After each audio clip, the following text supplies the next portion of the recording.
ഇന്നൊരു super comedy മൂവിയുടെ കഥ കേട്ടാലോ?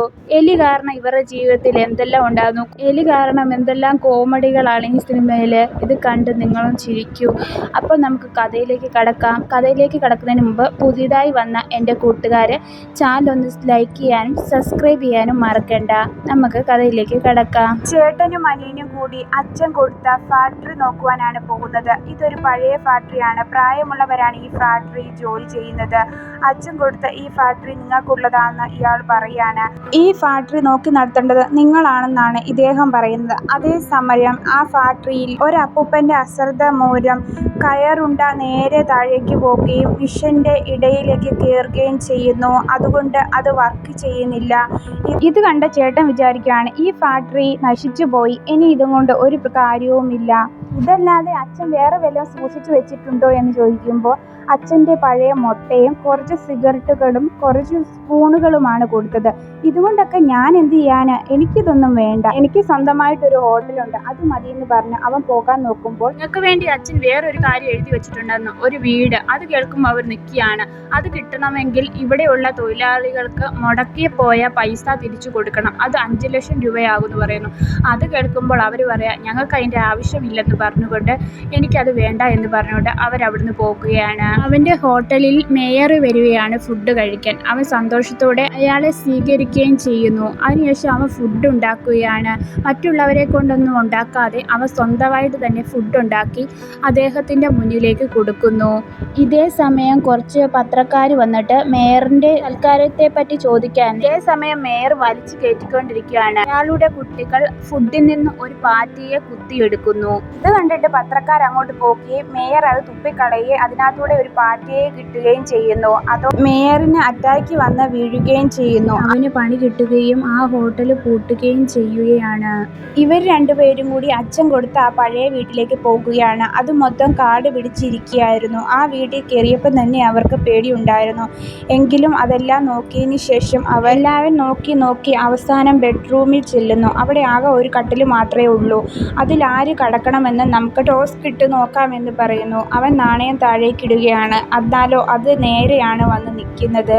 അങ്ങോട്ടും ഇങ്ങോട്ടും വീഴാതെ നിൽക്കുന്നു. ഇത് കണ്ടതുകൊണ്ട് രണ്ടുപേരും ആ കട്ടിലിൽ തന്നെ കടക്കേണ്ടതായി വന്നു. അവർ രണ്ട് രാത്രി കടക്കുമ്പോൾ പെട്ടെന്ന് എന്തോ ഒരു സൗണ്ട് കേൾക്കുകയാണ്. എന്താ സൗണ്ട് കേൾക്കുന്നതെന്ന് പറഞ്ഞ് ഇവർ നോക്കുമ്പോൾ, ഇവർ നോക്കിക്കൊണ്ടിരിക്കുമ്പോൾ ഒരു പെട്ടി അവൻ കാണുകയാണ്. അവൻ ആ പെട്ടി എടുത്തിട്ട് അതിലെന്താണെന്ന് തുറന്നു നോക്കിയാണ്. ഇതോടെ അനിയൻ്റെ കയ്യിലിരിക്കുന്ന കമ്പും കൊണ്ട് ചേട്ടൻ്റെ മൂക്ക് അടിച്ചു പരത്തുകയും ചെയ്യുന്നു. വവ്വാലുകളെല്ലാം പറന്നു പോവുകയും ചെയ്യും. ശേഷം അവൻ ചേട്ടൻ എന്ത് ചെയ്യുമെന്ന് നോക്കുന്നു. ഞാനിവിടെ ഉണ്ടടാ. ശേഷം വീണ്ടും ഒരു സൗണ്ട് കേൾക്കുന്നു. അതെന്താന്ന് നോക്കിയപ്പോൾ മിന്നലടിച്ച് എന്തോ ഒരു നിഴല് കണ്ട് ഇവർ പേടിച്ച് കാറുകയാണ്. രണ്ടുപേരും കൂടെ ഭയങ്കരമായി കാറിക്കൊണ്ടിരിക്കുകയാണ്. എന്നാലോ അത് വെറും ഒരു കളിപ്പാട്ടമായിരുന്നു. എങ്കിലും മറ്റെന്തോ ഒരു സൗണ്ടും കൂടെ അവർ കേൾക്കുന്നുണ്ടായിരുന്നു. മുകളിൽ നിന്ന് സൗണ്ട്, നമുക്ക് നോക്കാമെന്ന് പറഞ്ഞ് ചേട്ടനെ പിടിച്ച് പൊക്കുകയും മുകൾ ഭാഗം പൊട്ടിച്ച് അവൻ അകത്തേക്ക് തല കയറ്റുകയും ചെയ്യുന്നു. അവിടെ നോക്കുമ്പോൾ ഒരു എലിയായിരുന്നു. എലിയെ പിടിക്കുവാനായി കെണി ഒരുക്കി വെച്ചിട്ട് അവർ രാത്രി കടക്കുകയായിരുന്നു. എന്നാലും എലി അങ്ങോട്ടേക്ക് വരികയാണ്. ആ കെണിയെടുത്ത് ഒരു സൗണ്ട് കേൾക്കുകയാണ്. ചത്തു എന്ന് പറഞ്ഞുകൊണ്ട് അവർ കടന്ന് ഉറങ്ങുകയാണ്. രാവിലെ ആകുമ്പോൾ അവർ ഫുഡ് കഴിക്കുവാനായി മൊത്തം ചോർന്നു പോവുകയാണ്. അതറിയാതെ അവർ അത് പാത്രത്തിലേക്ക് ഇടുന്നു. പറയുന്നു, എലിപ്പത്തായത്തിൽ നമ്മൾ കെണി ഒരുക്കിയില്ലേ, അവൻ വീണോ എന്ന് നോക്കാം. അന്നാ എലിയെ നോക്കുവാനായി അവർ ചെന്നപ്പോൾ അതിനകത്ത് എലിയില്ലായിരുന്നു. ഇതെങ്ങനെയാണ് എലി ഇതിനകത്ത് നിന്ന് രക്ഷപ്പെട്ടത്? അവർ വന്ന് ആ ഫുഡ് എടുത്തുകൊണ്ട് വന്നിട്ട് അത് പാത്രത്തിനകത്ത് ഇട്ടപ്പോൾ അതിനകത്ത് താണ്ട ആ എലി. അത് കണ്ട് രണ്ടും കൂടെ പേടിച്ച് ചേട്ടൻ എലിയെ പിടിക്കാൻ ശ്രമിക്കുകയും അനിയൻ ചേട്ടന് തലമണ്ട അടിച്ച് പൊട്ടിക്കുകയും ചെയ്യുന്നു. അവിടുന്ന് എലി ഓടിപ്പോവുകയും എലിയുടെ പുറകെ ഇവർ രണ്ടുപേരും ഓടുകയും ചെയ്യുന്നു. അനിയനാണെങ്കിൽ നല്ലൊരു ചുറ്റിക എടുത്തുകൊണ്ട് അതിൻ്റെ പുറകെ പോവുകയാണ്. അതിൻ്റെ ഇടയിൽ ഇവർ രണ്ടുപേരും കൂടി അങ്ങോട്ടും ഇങ്ങോട്ടും അടിക്കുകയും ഒരുത്തൻ എലിയെ പിടിക്കാൻ ശ്രമിക്കുകയും മറ്റവൻ കൈ കൊണ്ടുവയ്ക്കുകയും അതിൽ ചുറ്റിക വന്ന് അടിക്കുകയും ചെയ്യുന്നു. അതിനുശേഷം രണ്ടുപേരും അങ്ങോട്ടും ഇങ്ങോട്ടും അടിക്കുകയാണ്. എലിയാണെങ്കിൽ അവിടുന്ന് രക്ഷപ്പെട്ട് മാളത്തിലോട്ട് കയറിപ്പോകുന്നു. അടുത്ത ദിവസം അനിയൻ മകളിൽ ഇരുന്ന് ചുറ്റിക കൊണ്ട് ആണി അടിച്ചുകൊണ്ടിരുന്നപ്പോൾ ചുറ്റികയുടെ തല നേരെ വന്ന് ചേട്ടൻ്റെ തലയിലേക്ക് വീഴുകയാണ്. ചേട്ടൻ ഒരുവിധം എഴുന്നേറ്റ് വന്നപ്പോൾ അനിയനാണെങ്കിൽ അകത്തു നിന്ന് പണി ചെയ്യുകയാണ്. ഇതൊന്നും കേൾക്കാതെ പിന്നീട് കാണിക്കുന്നത് ആ എലിയെയാണ്. ആ എലി അതിൻ്റെ മാളത്തിലേക്ക് പോവുകയാണ്. അതാണെങ്കിൽ എനിക്ക് വേണ്ടി ഒരുക്കി വെച്ച പഞ്ഞിയുള്ള തുണിയിലേക്ക് കയറി കടന്നുറങ്ങുകയാണ്. ആ സമയത്താണ് എന്തോ ഒരു ആ സമയത്താണ് വലിയൊരു ആണി തുളച്ചുകൊണ്ട് അങ്ങോട്ടേക്ക് വരുന്നത്. എലിയാണെങ്കിൽ പേടിച്ച് അങ്ങോട്ടേക്ക് മാറി നിൽക്കുകയാണ്. അതിൻ്റെ ചുറ്റും ഇപ്പോൾ ആണികൾ ഉണ്ട്. അതാണെങ്കിൽ രക്ഷപ്പെട്ടു പോകുവാനായി ഓടുകയാണ്. അതിൻ്റെ പുറകെ ആണികൾ അടിച്ചുകൊണ്ടിരിക്കുകയാണ്. യഥാർത്ഥത്തിൽ ഈ അനിയൻ വിടവുള്ള ഭാഗങ്ങളെല്ലാം ആണി കുത്തിക്കയറ്റുകയായിരുന്നു. അവസാന ഭാഗമാകുമ്പോൾ ആ എലി മുന്നിൽ വന്ന് നിൽക്കും. ഇപ്പോൾ എലി പെട്ടിരിക്കുകയാണ്. അതിൻ്റെ ചുറ്റും ഇപ്പോൾ ആണി കുത്തിക്കേറിയിരിക്കുന്നു. ഇപ്പോൾ എലിയുടെ മണ്ടയ്ക്കോട്ട് കുത്തുമെന്ന് അത് പേടിച്ച് അതിൻ്റെ അടുത്തേക്ക് വരുമ്പോൾ പെട്ടെന്ന് ആണി നിൽക്കുകയാണ്. ആ മെഷീൻ ഇപ്പോൾ കേടായതുകൊണ്ടാണ് അത് വർക്ക് ചെയ്യാത്തത്. അതുകൊണ്ട് തന്നെ അവൻ ആ ചുറ്റിക എടുത്ത് ആ ആണി അടിക്കുവാനായി പോകുന്നു. അപ്പോഴാണ് ആ എലി പേടിച്ചിരിക്കുകയാണ്. ആ സമയത്താണ് ചേട്ടൻ വന്ന് ചേട്ടൻ വിളിക്കുകയാണ്, ഇങ്ങോട്ടേക്ക് വാടാ എന്ന് പറയുന്നു. അതുകൊണ്ട് മാത്രമാണ് ആ എലി രക്ഷപ്പെട്ടത്. പുതിയ ബാത്തപ്പ് അവർ മണ്ടയ്ക്കോട്ട് കയറ്റുകയാണ്. അത് കണ്ട് ആ എലി ഇവരെന്നെ കൊല്ലുവാൻ നോക്കുമല്ലേ, ഇവർക്ക് പണി കൊടുക്കുമെന്ന് പറഞ്ഞുകൊണ്ട് ആ എലി അവിടെ വന്ന് നിൽക്കുകയാണ്. ഈ എലിക്കുട്ടനെ കണ്ട് ഇവർ രണ്ടുപേരും കൂടെ പേടിച്ച് ആ ബാത്തപ്പിലേക്ക് വീഴുന്നു. രണ്ടുപേരും തെന്നി അവിടുന്ന് നേരെ വെളിയിലേക്ക് വന്നു നിരങ്ങിപ്പോയിക്കൊണ്ട് ഇരിക്കുകയായിരുന്നു. ഐസിൽ അത് ഒരുപാട് ദൂരത്തേക്ക് പോയി. രക്ഷപ്പെട്ടു എന്ന് വിചാരിച്ചപ്പോഴോ പെട്ടെന്ന് തന്നെ മഞ്ഞ് താഴേക്ക് വീഴുകയും അവർ വെള്ളത്തിലേക്ക് പോകുകയും ചെയ്യുന്നു. എലിയെ പിടിക്കുവാനായിട്ട് അവർ കെണികൾ വെക്കുകയാണ്. ആ വീട് മൊത്തം ഇപ്പോൾ കെണികൾ വെച്ചിരിക്കുന്നു. അവർ പുറത്തേക്ക് ഇറങ്ങുവാനായി കഥ തുറക്കുമ്പോഴാണ് മനസ്സിലാകുന്നത് അത് പൂട്ട് വീണിരിക്കുകയാണെന്ന്. പുറത്തേക്ക് പോകാൻ പറ്റാതെ അവർ അവിടെ തേഞ്ഞൊട്ടിയിരിക്കുകയാണ്. ഇപ്പോൾ പിറ്റേന്ന് രാവിലെയായി. എന്നിട്ടും അവർ അവിടെ തന്നെ ഇരിക്കുകയാണ്. ആ എലി അവിടുന്ന് ഇറങ്ങി വരുന്നത് കാണും. ഏതെങ്കിലും കെണിയിൽ പെടുമെന്ന് വിചാരിച്ചു. പക്ഷെ ആ എലിയാണെങ്കിലോ കെണിയുടെ ഇടയ്ക്കൂടെ പോകുകയും കെണിയിലൊന്നും വീഴാതെ നേരെ പോയി ഒരു തുണിയുടെ മണ്ടയ്ക്കോട്ട് കയറുകയും ചെയ്യുന്നു. ഇതെങ്ങോട്ടാണ് പോകുന്നതെന്ന് മനസ്സിലാകാതെ ഇവർ നോക്കിക്കൊണ്ടിരിക്കുകയാണ്. അത് പോയി ഒരു പാട്ടയുടെ മണ്ടയ്ക്ക് കയറിയിരിക്കുന്നു. താഴെ നിറയെ ചെറികൾ ഉണ്ടായിരുന്നു. എലിയാണെങ്കിൽ ആ സ്പൂണിലേക്ക് ചാടുകയും അതിലുണ്ടായിരുന്ന ചെറി നേരെ ആ കെണിയിൽ അങ്ങോട്ടേക്ക് വീഴുകയും ചെയ്യും. ഇത് കണ്ട് ഇവർ രണ്ടുപേരും പേടിക്കുകയാണ്. എന്നാലും ആ കെണിയിലൊന്നും ആ ചെറി വീഴുന്നില്ല. അവർ രക്ഷപ്പെട്ടു എന്ന് വിചാരിച്ചപ്പോഴോ ആ ചെറി കറങ്ങി അവസാനം ആ കെണിയിലേക്ക് വീഴുന്നു. എല്ലാം കൂടെ പൊട്ടുകയാണ്. ഇപ്പോൾ അതെല്ലാം കൂടെ വന്നിട്ട് ഇവന്മാരുടെ മണ്ടയ്ക്കോട്ട് വീഴുന്നു. ഇപ്പോൾ ഇവർ രണ്ടുപേരും കെണിയിൽ പെട്ടു പോവുകയാണ്. ഇവർ ഒരുവിധം എഴുന്നേറ്റിരിക്കുകയാണ്. അതേസമയം ആ എലി അവന് വേണ്ട സാധനങ്ങളെല്ലാം എടുത്തുകൊണ്ട് പോകുന്നു. ഇത് കണ്ട് ദേഷ്യമായ ഇവൻ അവിടെ ഇരുന്ന ബാത്റൂം ക്ലീനർ എടുത്തുകൊണ്ട് പോവുകയാണ്. എലിയാണെങ്കിൽ ഒരു മാളത്തിലോട്ട് കയറുകയും ചെയ്യുന്നു. ഇവരാണെങ്കിൽ ആ മാളത്തിനകത്തോട്ട് ആ ക്ലീനർ ഉപയോഗിച്ച് ഇപ്പോൾ വലിച്ചുകൊണ്ടിരിക്കുകയാണ്. ഇതിനെ എങ്ങനെയും പിടിക്കണമെന്ന് പറഞ്ഞ് വലിച്ചുകൊണ്ടിരിക്കുന്നു. ക്ലീനറിനകത്ത് വെള്ളം വരികയാണ്. അതിനകത്ത് എന്തൊക്കെയോ സൗണ്ട് കിട്ടുന്നു. അവരതിനെ പിടിച്ചു എന്ന് വിചാരിക്കുകയാണ്. യഥാർത്ഥ വേസ്റ്റ് കുഴലിലാണ് ഇപ്പോൾ ക്ലീനർ വെച്ചിരിക്കുന്നത്. അതുകൊണ്ട് തന്നെ ആ വേസ്റ്റുകളെല്ലാം നിറഞ്ഞുകൊണ്ടിരിക്കുന്നു. ഇത് ഇവരൊന്നും അറിയുന്നില്ല. ആ ക്ലീനർ ഇപ്പോൾ നിറഞ്ഞ് ഇപ്പോൾ പൊട്ടാറായ അവസ്ഥയിലാണ്. അത് വീർത്തു പൊങ്ങിയിരിക്കുന്നു. ഇത് വളരെയേറെ വലുതാകുകയും ചെയ്യുന്നു. ഇത് കണ്ടുകൊണ്ട് എലി അവിടെ ഇരിക്കുകയാണ്. പെട്ടെന്ന് തന്നെ അത് പൊട്ടിത്തെറിക്കുകയാണ്. ഒരാൾ വന്നിട്ട് വീട് ജപ്തി ചെയ്യാൻ പോകുന്നതിൻ്റെ നോട്ടീസ് ഒട്ടിക്കുകയാണ്. പെട്ടെന്ന് അവർ ഇറങ്ങി വരുന്നു. നിങ്ങൾ പൈസ തന്നില്ലെങ്കിൽ വീട് ജപ്തി ചെയ്തുകൊണ്ട് പോകുമെന്ന് പറയുന്നു. അവർ പറയുന്നു ഈ വീട് വിറ്റ് ഞങ്ങൾ പൈസ അടയ്ക്കാമെന്ന് പറയുന്നു. അടുത്ത ദിവസം എലിയെ പിടിക്കുവാനായി പൂച്ചയ്ക്ക് വേണ്ടി അവർ ഒരു സ്ഥലത്തേക്ക് പോവുകയാണ്. അവർ അവിടേക്ക് ചെല്ലുമ്പോൾ ഒരുപാട് പൂച്ചകൾ ഉണ്ടായിരുന്നു. ഞങ്ങൾക്ക് മാക്സിമം ക്രൂരനായ പൂച്ചയെ വേണമെന്ന് പറയുന്നു. ഇതോടെ അയാൾ പെട്ടിയുടെ അടുത്തേക്ക് കൊണ്ടുപോകുന്നു. ആ പെട്ടിയിൽ ഒരു ഭീകരമായ ഒരു പൂച്ചയുണ്ടായിരുന്നു. ഈ പെട്ടി ഇപ്പോൾ തുറക്കരുത്, വീട്ടിൽ കൊണ്ടുപോയിട്ട് തുറന്നുകൊള്ളൂ എന്ന് പറയുന്നു. ഇതിനെ കൊണ്ട് നിങ്ങൾക്ക് എലിയെ പിടിക്കാമെന്ന് പറയുന്നു. അതിനെ കാണുമ്പോൾ തന്നെ ഇവർക്ക് സന്തോഷമാകുകയാണ്. ഇവർ അടുത്തേക്ക് വരുമ്പോൾ സൗണ്ട് കേൾക്കും. ഇവർ പേടിക്കുകയാണ്.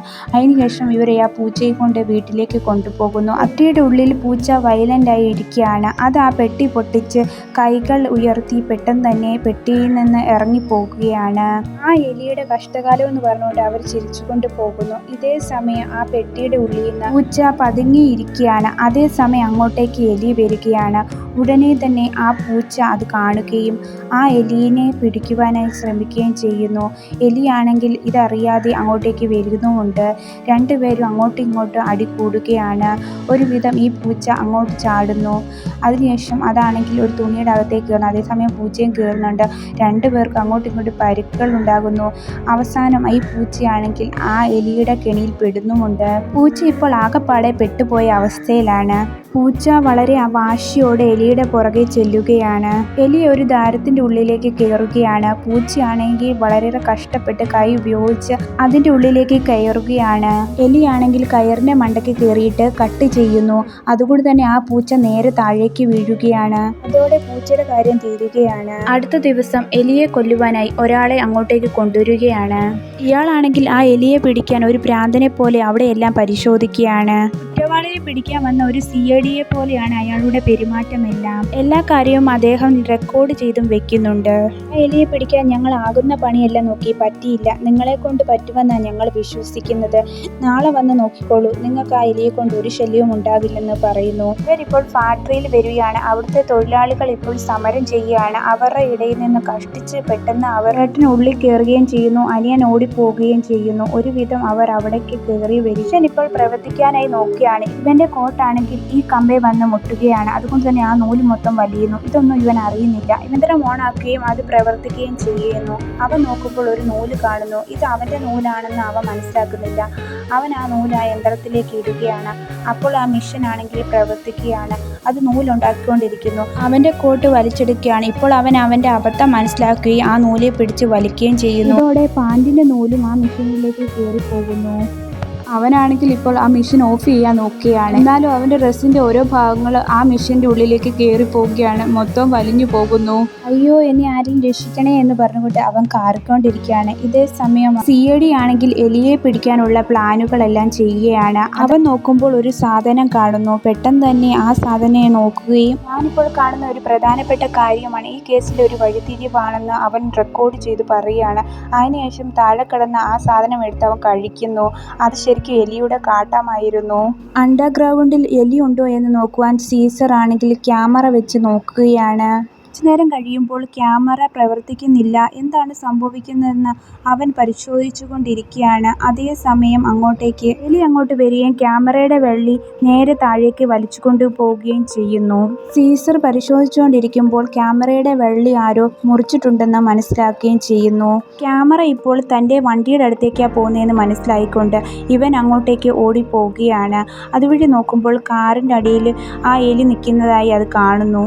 എലി അത് അമർത്തുകയും താഴെ വീടിന്റെ അടിയിലൂടെ ആ വള്ളി വലിയുകയും ചെയ്യുന്നു. ഇതിന്റെ വള്ളിയാണെങ്കിൽ ഈ CIDയുടെ മേത്തായിരുന്നു കെട്ടിയിരിക്കുന്നത്. ഇപ്പോൾ അത് വലിഞ്ഞതുകൊണ്ട് തന്നെ നേരെ ആ താഴേക്ക് വീഴുകയും അവിടുത്തെ സ്റ്റെപ്പുകളെല്ലാം വലിഞ്ഞുകൊണ്ട് ആ കാറിന്റെ അടുത്തേക്ക് പോവുകയും ചെയ്യുന്നു. ഇപ്പോൾ ഇവൻ കിളിപോയ അവസ്ഥയിൽ നിൽക്കുകയാണ്. അതേസമയം ആ എലിയാണെങ്കിൽ ഇപ്പോൾ അവന്റെ മേത്തോട്ട് ചാടുന്നു. അതിനുശേഷം അവന്റെ വായിലൂടെ ഇറങ്ങിപ്പോവുകയും ചെയ്യുന്നു. ഇതേ സമയം ചേട്ടനാണെങ്കിൽ വീട് വിൽക്കാൻ താല്പര്യമുണ്ടെന്ന് പറഞ്ഞ ആളെ കോണ്ടാക്ട് ചെയ്യും. ഞാനിപ്പോൾ ഈ ടവറിന്റെ താഴെയുണ്ട്, ഇങ്ങോട്ടേക്ക് വരുവാനായി പറയുന്നു. അതിനുശേഷം അവൻ അവിടെ വെയിറ്റ് ചെയ്യുകയാണ്. അവിടെ 2 പെണ്ണുങ്ങളെ കാണുന്നു. ഇവൻ എന്തൊക്കെയോ കോമാളിത്തരങ്ങൾ കാണിച്ചു കൊണ്ടിരിക്കുകയായിരുന്നു. ഇവൻ അവരുടെ അടുത്തേക്ക് ചെല്ലുകയും അതേസമയം അവന്റെ തൊപ്പി പറന്നു പോവുകയും ചെയ്യുന്നു. അവൻ ആ തൊപ്പിയുടെ പുറകെ ഓടുകയാണ്. ഇതേ സമയം ഫാക്ടറിയും വാങ്ങുവാൻ വന്നവർ അവിടെ വന്ന് നോക്കുമ്പോൾ അവനെ കാണുന്നില്ല. ഇതേ സമയം അവൻ ആ തൊപ്പിയുടെ പുറകെ ചെല്ലുകയാണ്. അവൻ ആ തൊപ്പി കിട്ടിയ സന്തോഷത്തിലായിരുന്നു. അതേസമയം ഒരു വണ്ടി വന്ന് അവനെ ഇടിക്കുന്നു. ഇത് കണ്ടിട്ട് ആ പെണ്ണുങ്ങൾ പേടിക്കുകയാണ്. നീന്റെ തുണികളെല്ലാം പോയി ഇപ്പോൾ ബോളുകളായി കിട്ടിയിരിക്കുന്നു. ഈ 4 ബോളുകളുമായി ഇവൻ ഓടി താഴേക്ക് എത്തുകയാണ്. അവിടെ വെച്ചായിരുന്നു അവൻ്റെ ഭാര്യയെ കാണുന്നത്. നിനക്ക് ഉടുക്കാനായി ഡ്രസ്സൊന്നുമില്ലേന്ന് ചോദിച്ച് അവളുടെ ഡ്രസ്സ് കൊടുക്കുകയാണ്. ആ ബോൾ താഴേക്ക് വീഴുന്നു. ഇതേ സമയം ചേട്ടൻ ഇപ്പോൾ ആശുപത്രിയിലാണ്. അവൻ സൈറ്റ് അടിച്ച പെണ്ണുങ്ങളാണ് ആശുപത്രിയിലേക്ക് കൊണ്ടുപോയിരിക്കുന്നത്. എനിക്ക് കുഴപ്പമൊന്നുമില്ല, ഫാക്ടറി വെക്കുവാൻ വന്ന ആൾക്കാർ എനിക്ക് വേണ്ടി വെയിറ്റ് ചെയ്യുകയെന്ന് പറഞ്ഞു. ഇതേ സമയമാണ് അനിയൻ വന്നത്. അവൻ ഭാര്യയുടെ ഡ്രസ്സാണ് ഇട്ടിരിക്കുന്നതും. ഇവർ 2 പേരും വീട്ടിലേക്ക് പോവുകയാണ്. അനിയൻ പറയാണ്, എൻ്റെ ഭാര്യയാണെങ്കിൽ വീട് തിരിച്ചു മേടിക്കാനുള്ള പൈസ തരാമെന്നാണ് പറഞ്ഞിരിക്കുന്നത്. വീട്ടിലേക്ക് ചെല്ലുമ്പോൾ ആകെ പ്രശ്നമായി ഇരിക്കുന്നതായിട്ടാണ് കാണുന്നത്. സീസറിനെ ഇപ്പോൾ ആശുപത്രി കൊണ്ടുപോകുന്നതായിട്ടാണ് കാണിക്കുന്നത്. എന്ത് പറ്റി എന്ന് ചോദിക്കുമ്പോൾ സീസർ വയലന്റ് ആകുകയും സാധാരണ ഒരു എലിയല്ല എന്ന് പറയുകയും ചെയ്യുന്നു. അവർ 2 പേരും വീടിൻ്റെ അകത്തേക്ക് കയറുകയാണ്. ആ വീട് മൊത്തം ആകെപ്പാടെ തകർന്ന അവസ്ഥയിലായിരുന്നു. ഈ അവസ്ഥയിൽ ലേലത്തിൽ വിൽക്കുവാനായി ഈ വീട് പറ്റില്ല, അതുകൊണ്ട് തന്നെ ഈ വീട് പുതിയതാക്കണമെന്ന് പറഞ്ഞുകൊണ്ടിരിക്കുമ്പോഴാണ് അകത്തിരിക്കുന്ന ബർഗർ അവർ കാണുന്നത്. ഇതിൽ ചീസ് ഉണ്ട്, അതുകൊണ്ട് തന്നെ എലി വരികയും ചെയ്യുമെന്ന് പറയുന്നു. അപ്പോൾ നമുക്ക് പിടിക്കാമെന്ന് പറയുന്നു. എന്നാലും ആ ബർഗർ ആണെങ്കിൽ നീങ്ങിപ്പോകുന്നത് കാണുന്നു. എലി ഇതിൻ്റെ അകത്തുണ്ടെന്ന് അവർ മനസ്സിലാക്കിയാണ് എങ്ങനെയും എലിയെ പിടിക്കണമെന്ന് അവർ തീരുമാനിക്കുന്നു. ബർഗർ മാറ്റിയതിനു ശേഷം എലിക്കിട്ട് ഒരു അടി കൊടുക്കുന്നു. എന്നാലും അത് സ്പൂൺ നേരത്തെ മണ്ടയ്ക്ക് പോയി എല്ലാം കൂടെ മറിഞ്ഞ് ഇവന്മാരുടെ തലമണ്ടയ്ക്കോട്ട് വീഴുന്നു. അവർക്കിപ്പോൾ ആകപ്പാടെ ദേഷ്യമായിട്ട് എലിയെ പിടിക്കുവാനായി നോക്കുകയാണ്. എലിയാണെങ്കിൽ ചിമ്മിനിക്കകത്തോട്ട് കയറുകയാണ്. ഇവനും ആ എലിയെ പിടിക്കുവാനായി അങ്ങോട്ടേക്ക് കയറിപ്പോകുന്നു. എലി പോകുന്ന ദൂരത്തോട്ട് അവൻ കയറിപ്പോക്കുകയാണ്. അവസാനം ഇവൻ അതിനകത്ത് പെട്ടുപോകുന്നു. എന്നെ രക്ഷിക്കണമെന്ന് പറഞ്ഞുകൊണ്ട് കാറുകയാണ്. അനിയനാണെങ്കിൽ ടോർച്ച് എടുത്തുകൊണ്ട് വന്നിട്ട് അവനെ എങ്ങനെയും സഹായിക്കാൻ പറ്റുമോ എന്ന് നോക്കുകയാണ്. എലിയാണെങ്കിൽ അവിടുത്തെ ഗ്യാസ് തുറന്നു വിട്ടേക്കുകയാണ്. ഇവനാണെങ്കിൽ ടോർച്ച് കത്താത്ത ദേഷ്യത്തിൽ ഇരിക്കുകയാണ്. അതേസമയം ആ എലിയാണെങ്കിൽ തീപ്പെട്ടിയും കൊണ്ട് വരുന്നു. കാണുന്ന ഇവനാണെങ്കിൽ ആ തീപ്പെട്ടി കത്തിക്കാൻ ശ്രമിക്കുകയും ചെയ്യുന്നു. ചേട്ടൻ പറയാണ് ഗ്യാസിന്റെ മണം ഉണ്ടല്ലോ എന്ന്. അനിയനാണെങ്കിൽ ഉടനെ തന്നെ ആ തീ കത്തിക്കുന്നു. പെട്ടെന്ന് തന്നെ അവിടെ മൊത്തം തീ പിടിക്കുക. ഇവൻ നേരെ താഴേക്ക് വീഴുകയും ചെയ്യുന്നു. മറ്റവനാണെങ്കിൽ ആഘോഷത്തോടെ പറന്നു പോകുന്നു. അവനാണെങ്കിൽ ഐസിനകത്തേക്ക് വീഴുകയാണ്. ആ വെള്ളത്തിനടിയിൽ നിന്ന് നേരെ അവൻ ബാത്ത് ടപ്പിലേക്ക് വീഴുകയാണ്. ലോറൻസ് ഇപ്പോൾ ഒരു പരിവമായി ഇരിക്കുകയാണ്. അതേസമയം പുറകേന്ന് അലമാര അവന്റെ മണ്ടയ്ക്കോട്ട് വീഴുകയാണ്. ഇതോടെ അവൻ ഭ്രാന്ത് പിടിച്ച് പണ്ടാര അടങ്ങി ഇറങ്ങി വേദനകൾ കടിച്ചു പിടിച്ചുകൊണ്ട് അവൻ നടക്കുകയാണ്. അപ്പോഴാണ് അവന്റെ ചേട്ടൻ പുറത്തു നിന്നും വീടിന്റെ അകത്തേക്ക് കയറുകയാണ്. ഇത് കണ്ടിട്ട് ലോറൻസിനൊന്നും മനസ്സിലാകുന്നില്ല. ചേട്ടനാണെങ്കിൽ ആകപ്പാടെ ദേഷ്യത്തോടെ ആ എലിയെ കൊല്ലണം എന്ന് പറഞ്ഞുകൊണ്ട് തോക്കം കൊണ്ട് വരികയാണ്. ഇത് കണ്ടിട്ട് ലോറൻസ് പറയാണ് ചേട്ടാ വെടിവെക്കല്ലേ, ഇങ്ങനെയാണെങ്കിൽ ഈ വീട് ആരും ലേലത്തിൽ കൊണ്ടുപോകില്ല എന്ന് പറയുന്നു. എനിക്കൊന്നും അറിയണ്ട, എനിക്ക് ആ എലിയെ പിടിക്കണമെന്ന് പറയുകയാണ്. ഇതോടെ ഇവർ രണ്ടുപേരും വഴക്കുണ്ടാക്കിക്കൊണ്ടിരിക്കുകയാണ്. താഴെ കൂടെ ആ എലി പോകുന്നത് ഇവർ രണ്ടുപേരും കാണുന്നു. അപ്പോൾ അനിയൻ പറയാണ് എന്നാൽ ആ എലിയെ കൊന്നിട്ട് തന്നെ കാര്യം, വെടിവെക്കാൻ പറയുന്നു. ഇവർ രണ്ടുപേരും ആ എലിയുടെ പുറകെ ഇപ്പോൾ വെടിവെക്കുകയാണ്.